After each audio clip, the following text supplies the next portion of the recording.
This week on Channel 8 News, we talk about Cupcake Wars, Veterans Day, Take Back the Night, and more. Channel 8 News starts right now.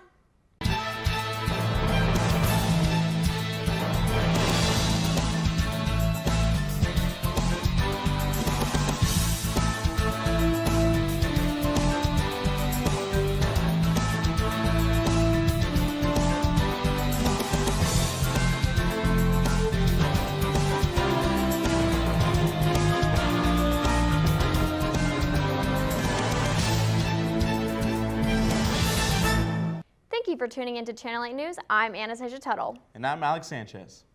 Last Wednesday night, Hayden and Allie had the opportunity to attend Take Back the Night, hosted by Green Dot. Hayden? Last Wednesday night, CARE hosted their annual Take Back the Night awareness event. CARE, otherwise known as Concerned Advocates for Relationship Equality, is a relatively new organization on campus. CARE is affiliated to the Green Dot program. I was able to talk to Danielle Kuntz to learn more. So Green Dot is our bystander intervention program. We don't have a student group specifically for that because everyone can be doing bystander intervention. You don't have to be a member of an organization to step in and say, hey, are you okay? I'm concerned about you, or hey, can you back off of this person, or even just to call the police. CARE is really student run and organized, and I advise the group. So as my violence prevention and Green Dot role, I'm the advisor for that group. So they're able to do some things beyond just the bystander approach and the Green Dot stuff. Throughout the night, there were various different speakers, ranging from university police and how they are here to help students, community members and their organizations, and even Northwest students sharing stories about how they have overcome sexual abuse. Danielle was also able to explain why students sharing their stories is important. We get to understand a little bit more of who they are as a human, where their experiences have led them. Maybe if, maybe I would learn that someone struggles with something I would never know, and but by them just sharing a bit of their story, I get to share in who they are a little bit more. I was also able to talk to Pooja Padel to learn more about what exactly Take Back the Night is. Well, with this event, we wanted to kind of desensitize the amount of statistics that's been out for violence or sexual assault or abuse and things like that. We, with this event, we wanted to kind of make it more personal and more and an event where students who have experienced traumatic incidents like this, they have a place where they feel safe and where they meet more resources on campus that will help them guide throughout the years on campus. We did a little march around campus. We did a little silent moment for students who have experienced traumatic incidents like this. Pooja was also able to explain the night march that CARE hosted. It's a way of showing our campus that advocating, there's a huge stigma about talking about sexual assault or sharing your experience with sexual assault, and with this march we wanted to have, we wanted other students on campus to know that talking about sexual assault or talking about your stories, there's that stigma that we have to remove out of it. There's it's okay to have those, it's okay to share your stories, and if you do have those things, we are here for you. Take Back the Night is a great way for students to come together and learn more about sexual assault. If you're interested for ways to get involved with CARE, check the course calendar or go to their meetings every other Wednesday from 3 to 4 p.m. in the Student Senate Chamber. This has been Hayden Ali reporting for KNWT Channel 8 News. Thanks, Hayden. Last Thursday night, Mary Grace Rice attended SAC's annual Cupcake Wars. Mary Grace? On Thursday, the Student Activities Council hosted Cupcake Wars, an event where students are invited to decorate cupcakes for the chance to win a variety of prizes. Callie Fujinami, a coordinator of the event, explained more. Cupcake Wars is basically an opportunity for students to come together either individually or as teams, and basically they have all these different decorations that they can then decorate cupcakes however they want under certain themes. It basically was put on by a prior director like the year before I came to Northwest, and so we decided to try it again last spring. It worked out really well, so we put it on again this fall. Cupcake Wars was popular among students, and Callie believed the event was a success. I mean, I think it's going really well. All the people who are involved here, I mean, seem to have enjoyed it. We've had several people who like walked past and they came in because they're like, oh, can I decorate a cupcake? And I'm like, yeah, that's what the event's for, so yep. Whether it be to hang out with friends, enjoy delicious cupcakes, or decorate their heart out, students attended Cupcake Wars for many reasons. Antonio Morgan, a student at Northwest, talked about why he came to the event. I decided to come out tonight because I really love decorating pastries. I've been decorating pastries for a while, and it's just something I love to do in my spare time. Students were free to use their creativity to turn their cupcake into anything they wanted within the given categories. Antonio described the cupcake he decorated. One of our cupcakes that we made was a succulent cupcake. It was very hard to make, but we had fun making it. Many students entered the cupcake competition hoping to leave a winner. Antonio explained how he thought he did. Me and my partner's chances are of winning might be 45%. I mean, we made some really good cupcakes and we had some really good ideas. So I hope we win at least. Brianna Wesley, a judge for the competition, explained what criteria the students were judged on. I judged the holiday-themed cupcakes, and some of our criteria for judging was creativity, how it related to the theme. We also judged detail and basically the overall wow factor. Finally, Brianna gave her opinion on the decorated cupcakes. I think they were great. People did a really, really good job. Like, I loved it. It was so fun. If you are interested in more events like these, be looking out for Cosmic Bowling the week after Thanksgiving and the Chase Rice concert on December 8th. Reporting for KNWT Channel 8, this has been Mary Grace Rice. Thanks, Mary Grace. When we come back, we'll take a look at your Northwest event report. Don't go away.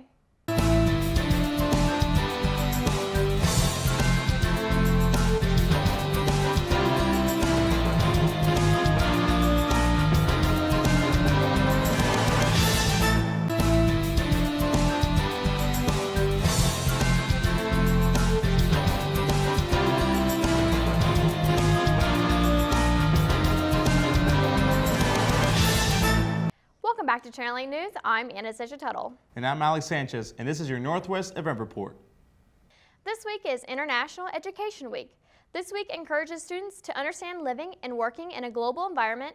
Students have opportunities to learn about studying abroad, sample international cuisine, and learn about life as an international citizen through various lectures by Northwest faculty. This week is sponsored by the Office of Diversity, Equity, and Inclusion. On Monday, November 13th from 1 to 3 p.m. in the Union Meeting Room A, ask about studying abroad as part of International Education Week activities. On Monday, November 13th from 7 to 9 p.m. in the Union Third Floor Ballroom, Fake News, Trolls, and the Retreat of Freedom is presented. In this lecture, Dr. Brian Hess, who is professor of political science, explores these interrelated claims. His talk will range from Russia to Ukraine to the Philippines and Egypt, and from Africa to the United States. On Tuesday, November 14th from 11 a.m. to 2 p.m. at the Union Information Table, students are able to pick up a passport application while hearing the benefits of applying and having a passport. Also at the informational table, students will be able to get henna tattoos and do bead making. On Tuesday, November 14th at 7 p.m. in the Union Ballroom, International Education Week presents Africa is Not a Country. Join Northwest African Student Organization for an open dialogue about the stereotypes and misconceptions of Africa. A panel will discuss misconceptions and stereotypes about Africa in an effort to educate and clarify facts from opinions. Participants should come with questions, concerns, and an open mind. On Thursday, November 16th from 1 to 2 p.m. in the Union Tower View Room, Dr. Dawn Gilley presents Bad Habits and the Assumptions We Make About Students. Gilley is an associate professor of humanities and chair of Department of Humanities and Social Sciences.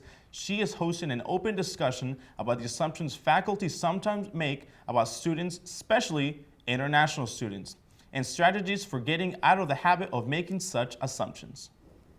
On Thursday, November 16th at 5 p.m. in the Charles Johnson Theater, an installment of the Ploghoff Diversity Lecture takes place with Kate Place speaking. Place is a principal at Briarcliff Elementary. Briarcliff is a diverse school in North Kansas City that focuses on strengthening inclusion. She will share her experiences about being a principal at this school. On Thursday, November 16th from 7 to 9 p.m., Becoming American, One Immigrant's Perspective will be presented by Lorraine Landman. Landman, who is a first-generation American, will go over her rich immigration history. From Portugal to Trinidad to America, this journey will take you through the experiences that taught this immigrant empathy, civility, and appreciation of diversity. On Friday, November 17th from 5 to 6 p.m. on the third floor of the Administration Building, students in the Dietetics and Food Service Management majors host another installment of Friday Night Cafe. This theme will be Jamaica. Tickets are $12 and are available online at www.nwmissouri.edu/RSVP/NW Friday Night Cafe or in the cashiering office located on the first floor of the Administration Building. Seating is limited to 60 guests per evening. On Saturday, November 18th from 6 to 8:30 p.m. in the Union Third Floor Tower View Room, the International Student Organization is presenting Culture Potluck. This potluck will be showcasing diversity through food. Dishes will be from Spain, Nigeria, Nepal, India, America, and more. The event is free for all students and faculty. Well, that's all the time we have for your Northwest Event Report. When we come back, we'll take a look at some more recent news and headlines. Don't go away.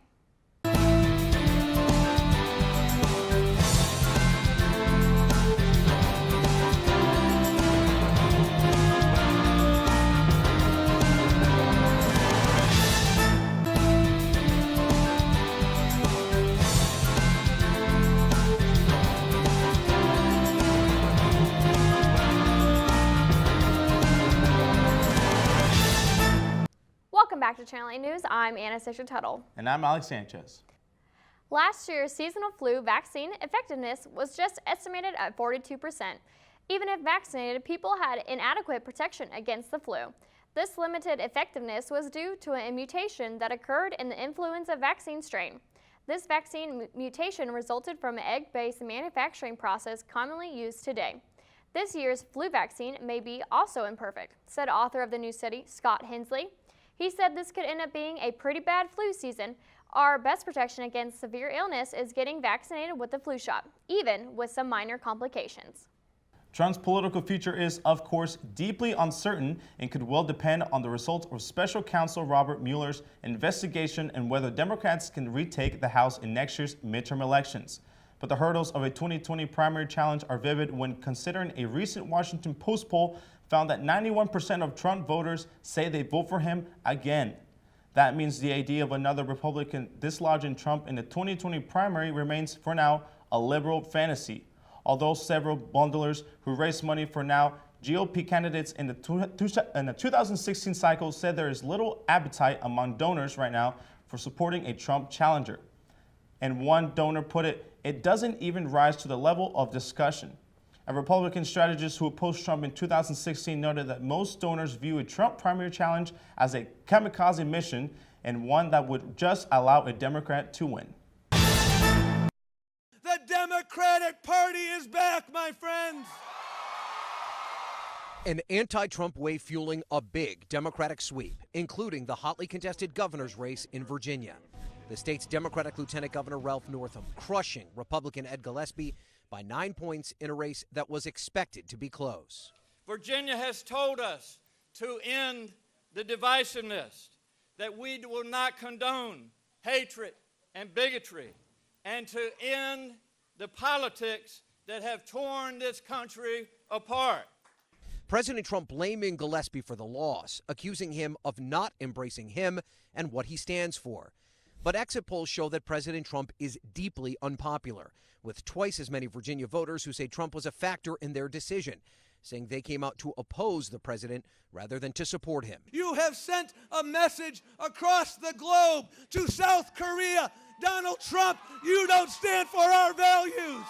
Gillespie did not campaign with the president, but Mr. Trump recorded robocalls and threw his support behind the establishment Republican on Twitter. In the final stretch of the campaign, Gillespie rallied around the culture wars the president has fueled, touting his support for Confederate monuments and tying illegal immigration with violent gangs in provocative ads like this one. Ralph Northam's policies are dangerous. A strategy that led to Northam flip-flopping on his support for sanctuary cities, but ultimately failed to deliver Gillespie a win.